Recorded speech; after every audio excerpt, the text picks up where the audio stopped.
Major funding for these broadcasts is made possible by grants from Capital One Bank, New York Community Bank, Eastern Consolidated, M&T Bank, Sterling National Bank, Meridian Capital Group, Customers Bank, Ariel Property Advisors, Dime Community Bank. Additional funding is made possible by grants from AM Trust Title, AVR Realty Company, Avison Young, Bank of America Merrill Lynch, Bank Leumi USA, Briarwood Organization, CBRE, Chase Commercial Term Lending, Chase Commercial Mortgage, Citizens Bank, CPEX Real Estate Services, Colliers International NYC, Cohen Equities, Collins Building Services, Douglaston Development, Levine Builders, Flushing Bank, Friedman LLP, Handler Real Estate Organization, Handro Properties, Hodges Ward Elliott Inc., Investors Bank, James D. Kuhn Real Estate Institute at Syracuse University, Kilroy Architectural Windows, Madison Realty Capital, Matone Group, Mercantile Bank, New Banks, Newmark Knight Frank, Optimum Window Manufacturing Corp., People's United Bank, Rockefeller Group, Rosewood Realty Group, SJP Properties, Stonehenge Partners, TD Bank, Terra CRG, the Meringoff Family Foundation, the Moynihan Organization, Moynihan Capital Partners, and these friends.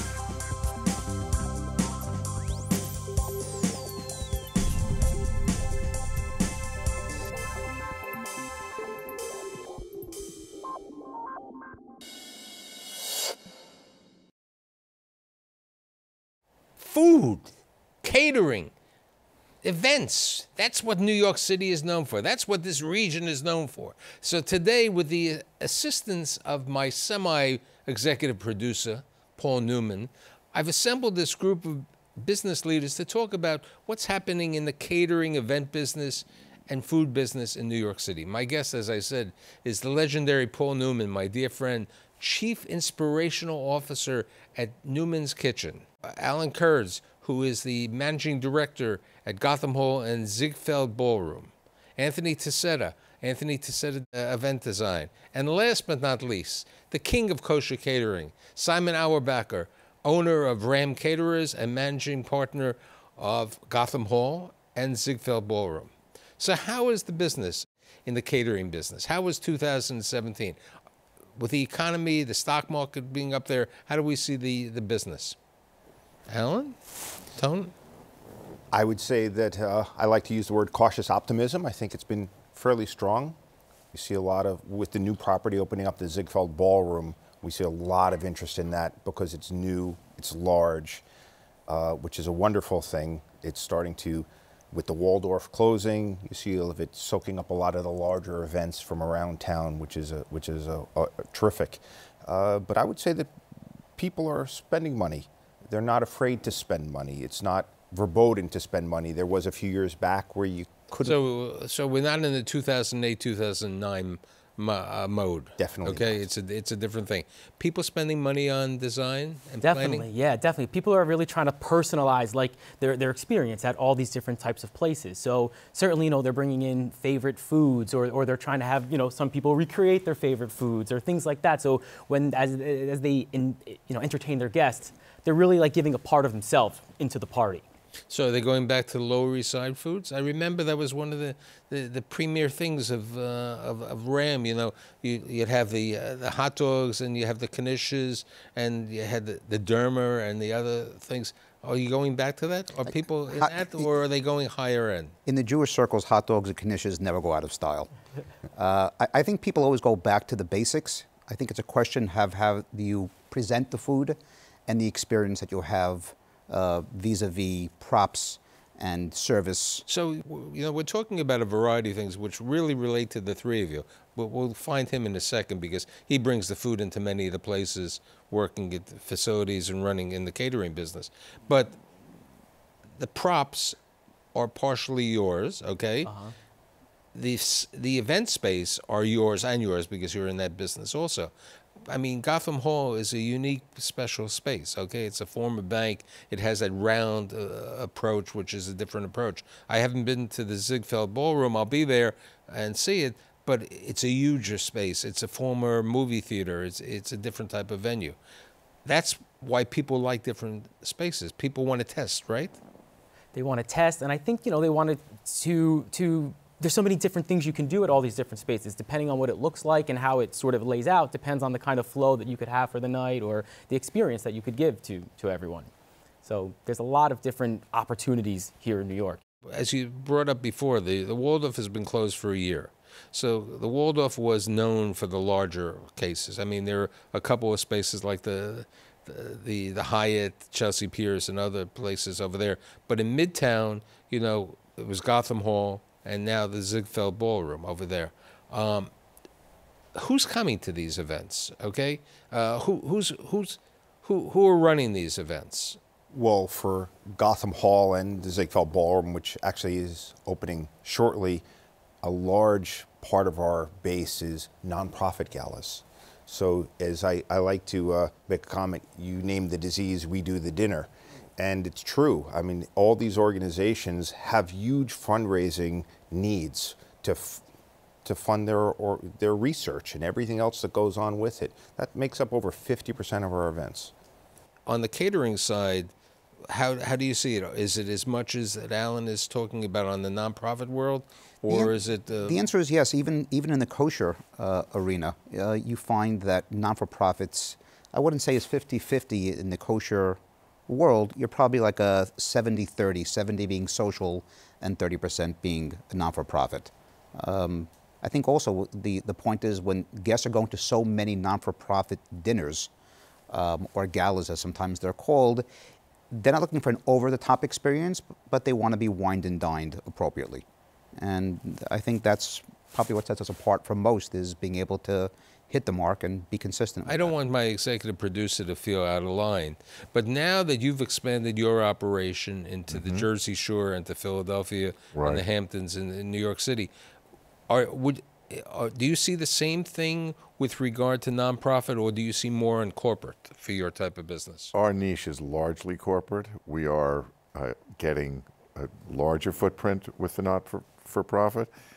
Philadelphia matches New York, and we're in the early stages of developing Philadelphia, but two of the larger events that we're doing, we have a 1,300-person seated dinner at the end of October, and we've got a 900-person seated dinner in the middle of October in Philadelphia. So we're seeing, and these are both not-for-profits. Now, are these events in hotels or in venues like the Gotham and the Ziegfeld? Interesting.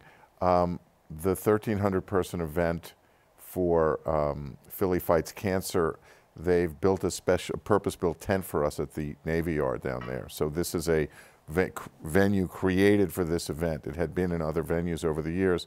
They're building a tent. It's John Legend is performing. Earth, Wind, and Fire is performing as well. Whoopi Goldberg is the host. So these events, you talk about how to put people in seats to raise money. You need headliners, you need a great venue, and you need great food. This is why we went to Philadelphia, when we determined that there really was a need down there for what we do. And we took about 6 months of figuring it out. We really determined that the need is there, and what we do is not being done down there. Now, with regard to that, you know, Philadelphia is, you know, a good 110 miles from Manhattan over here. With regard to New Jersey, it's a different category, okay? Especially, let's talk about Deal, where there's a large Jewish community, and those events. Are those events being handled in the Deal neighborhood or the New Jersey neighborhood, or are they coming to the Ziegfeld, to Gotham, to the hotels over here? So in the summertime, Deal is primarily the Hamptons for the Sephardic Jewish community, the Syrian Jewish community, though there is a fairly sizable community there during the year. During the summer months, all their business happens actually at the Jersey Shore, in homes, temples, and in creative locations in the area. During the year, post Labor Day weekend, those events are happening all over the tri-state area, primarily in Manhattan or in the Brooklyn area. Now, are you seeing on your business, okay, a lot of things out of New York City? I mean, or are you limited where you do your work? I think a lot of people are coming in. People usually come, for me, they come into the city, and because they want, like I said, they want that sort of New York experience. They want the views. They want just the excitement of being here. But certainly there are some events that are outside, and those tend to be in a little bit more traditional venues. But people come to me more often for a different experience. The different experience with the food and the facility. Let's try to explain that to my audience. What do we mean by that? Yeah, so, you know, someone will maybe come to me and they say, I have this idea, you know, we want to do a Mardi Gras themed party, let's just say. So, you know, okay, great, we're going to have this event. So now how does that incorporate into the food and how that's presented, into the wait staff? What are they wearing? You know, of course, into the lighting and in the design, like what does the space look like so that we can transform that into this Mardi Gras themed event, let's just say, for example. You know, I haven't had a wedding and I haven't done a party recently, okay? When I was heavily involved with the New York City charitable community, I mean, there were certain places and it was standard, you know, we knew what we were gonna do. It was this type of dinner, okay? I don't wanna call it the rubber chicken dinner, but it was the rubber chicken dinner with the, you know, with the salmon, okay? Or some other type of fish. Would you say when people are looking for venues and caterers, are they shopping the world? You know, it's like the apartment world. I'm saying shopping the world. Okay, they're shopping the world. Is it price? Is it location? How do you promote yourself? How do people know about Neuman's? How do they know about Gotham? How do they know about you? Okay, how did they learn about this? I think what's different about today's world is social media, and you can be doing that rubber chicken dinner on a Tuesday night. We didn't put you in the rubber chicken category. I didn't say us. That. I said, you know, back in the day when someone else had, and the world hears about it and sees it live, almost instantaneously. So, so do you have an Instagram page? Do you have Twitter? Do you have Facebook? Your Facebook is a little old. I checked. The last event was your daughter's wedding, but. That's the host who does too much research. Okay. I think that we put a lot more time into Instagram, obviously, than we do into Facebook. But certainly social media today has become huge. And I think that also creates a buzz within not just caterers or food, but also locations. They become hot. And people want to tune in to see what people are doing and how do they tag on to something like that. Right, but you know, Paul brought up the fact that this event he's doing in Philadelphia is being done at a base with a tent, okay? People are looking, you know, the millenniums are looking at a different type of place. It's not, they don't want their parents' event that they remember going back. So they want the different venues. Many of them will go to a warehouse in Red Hook. Absolutely. Or, you know, I did a show in Long Island City a couple of weeks ago, and basically the guy is the Revelle Hotel. He says he has 3 weddings a week. You know, I was a little surprised, you know, that people were going to different venues. That's a different thing today. Yeah, but going back to your last question, I would say for us, and I would extrapolate out to everyone here, I don't think any of us is in the low price business. None of us are trying to be the lowest price or win business because we're inexpensive. I think we're all trying to provide value. We're trying to be the best value. So at the end of the day, whatever service we're providing, whatever food we're providing, we want people to say to themselves, they cost a little more, but they delivered so much more. So that we're trying to be the best value, not the lowest cost when we're bidding. And if it comes down to cost, we will try to find a way to enhance the experience at the price we want rather than lowering our price. But you know, what Allan said before was, you know, when a substantial amount of your business is nonprofit, okay, and you're trying to, okay, somebody has to come to this event because that's how they raise money. But they're also looking at the cost factor over there. I mean, at one time you could buy a ticket, let's say for $500, a ticket for a nonprofit event. today, that nonprofit event, we don't see that lower price tag that we had in the past. Even if we just had a cocktail hour and, no offense, a DJ. Okay, the world changes. Okay, how do you provide value on the nonprofit world? Okay, where they are under a scrutiny because under their tax return, they have to show the cost of the event, they have to show the revenues and the cost, and then people look at the tax returns.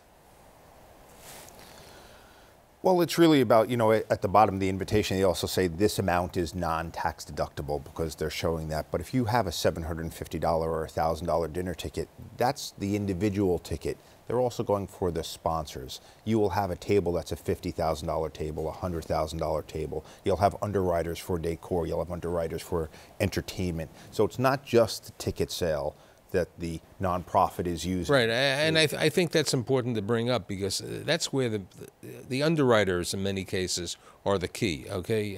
For example, I know that the United Hospital event that is normally underwritten by TD Bank, okay? They're the lead sponsor, where basically they say to the people, anyone else who's buying a ticket, all of the proceeds will go to the nonprofit, okay, because they have the sponsor over there. And if you're doing that, then you're saying to yourself, you want to give a good quality product over there. With all the restaurants that you have in New York City and the region, you have the opportunity. You want to make this special, and that's why they're going to a different venue. That's why, you know, they're having lighting. Yeah, and what I found once actually on a charity event, you know, we were at a ballroom, and just what we did the minimum amount of what we would do at a charity. We had the flowers and the votives and all that kind of stuff, but we wanted to step it up one notch. So we had talked about replacing all of the chairs, which of course for a charity is a huge expense. But what we ended up doing was we got a sponsor who donated they gave the money for just to replace the chairs, which enhanced the experience for the other guests. So something as basic as that can kind of help with that. Here's an interesting question for all of you, because you're all involved with this. In order for you to run these successful events in the catering type of business and everything, it's the labor force. How are you finding quality chefs, employees, sous chefs, you know, waiters, waitresses? You know, it's a difficult world. How do you find It's a great question. It's not as easy as it used to be. And I think there's a certain work ethic that has changed over the years. I think the key today to attracting good qualified staff is the employees believing in your brand and your company. And I think that's the biggest attraction today, is not just the longevity. They can see themselves there in 5, 10, 15 years, but they want to believe in the brand. You know, and this is a difficult situation, because I remember a couple of years ago, one of my friends, a young guy who worked in my office in the real estate business, I said, Donnie, what did you do before? He said, I was a caterer. He said, I was a kosher caterer, and I gave up the business because I had no life. He said, my evenings, I was out every night. I had day and night. I was cooking during the day, and then I had to go to the event at night, okay? And that's part of the job, okay? Even though you may book the place, or you may have bookers and you may have others, you're going to be in Philadelphia for that event, okay? Absolutely. You're going to be at both of you are going to be at many of the events at the Ziegfeld.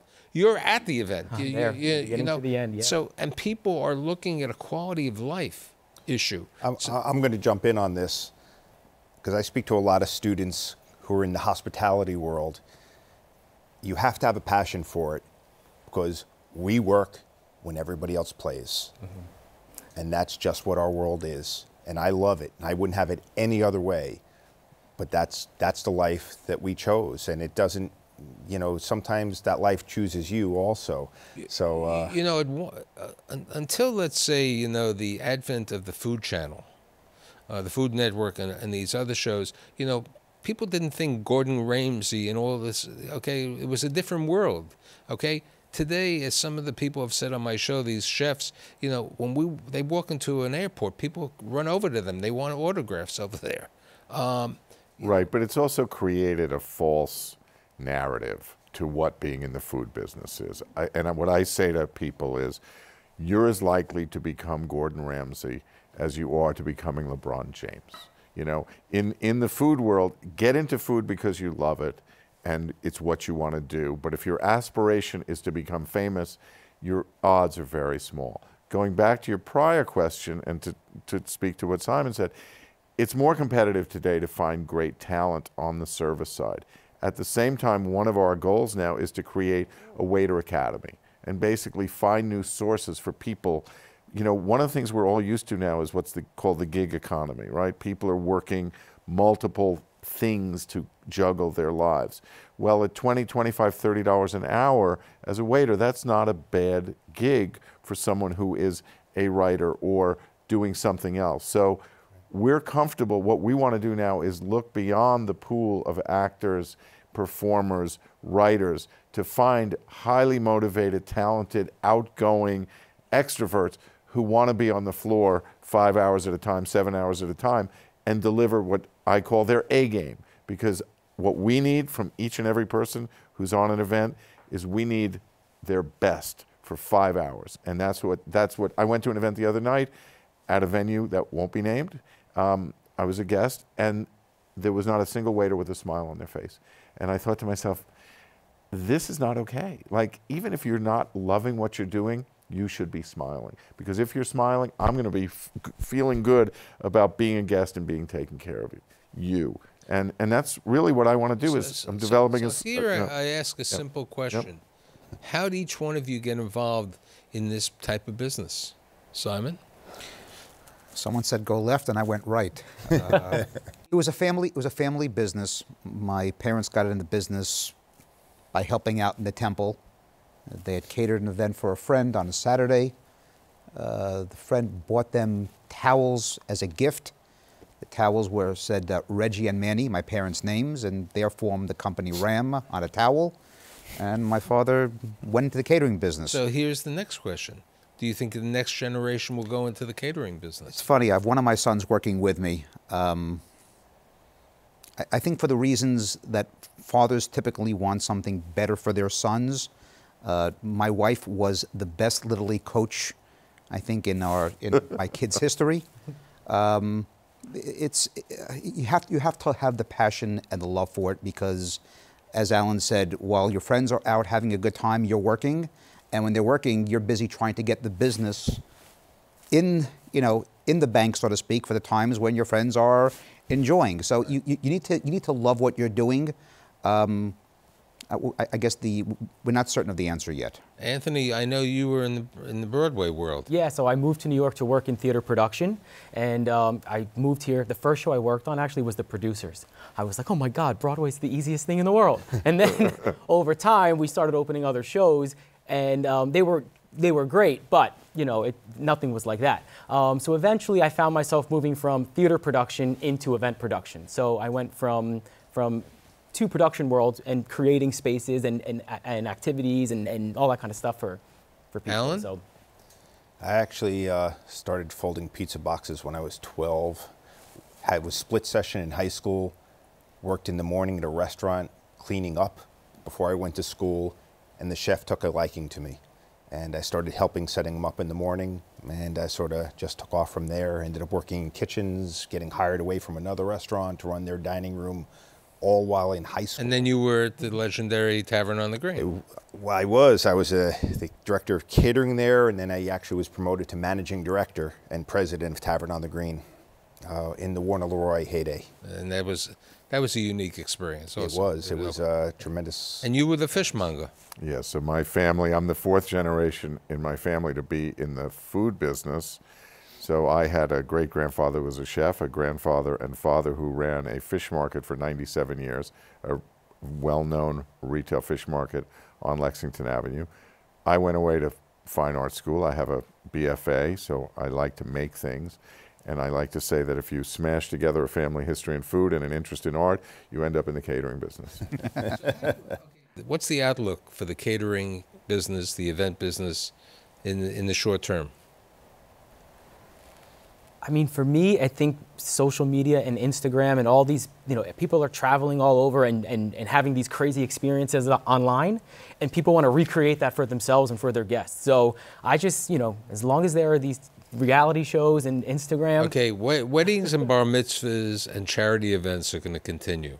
Yes. Okay, it's the question of unique venues, unique foods, unique services and personalities. Okay, and that's what it is. Okay, and I think, as we brought up with the Instagram, with the Facebook, with Twitter, and all the rest, it's important. And I even see more important, especially with the Ziegfeld, people are, with Facebook Live, which is streaming video media. I think it's going to help the business. I think it's going to create it, because people are looking, when somebody wants to get married, they want a different venue. They don't want to look at the traditional venue. So I think that the world of the catering business is going to continue.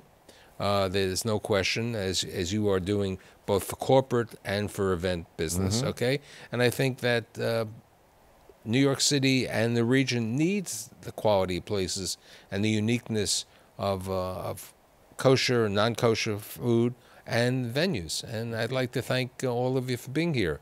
Mr. Neuman, the Chief Creative Officer, okay? Whatever. Inspirational officer, okay? Allan, Anthony, and Simon, and I'll see you next week. Thank you. Thank you. Thank you very much.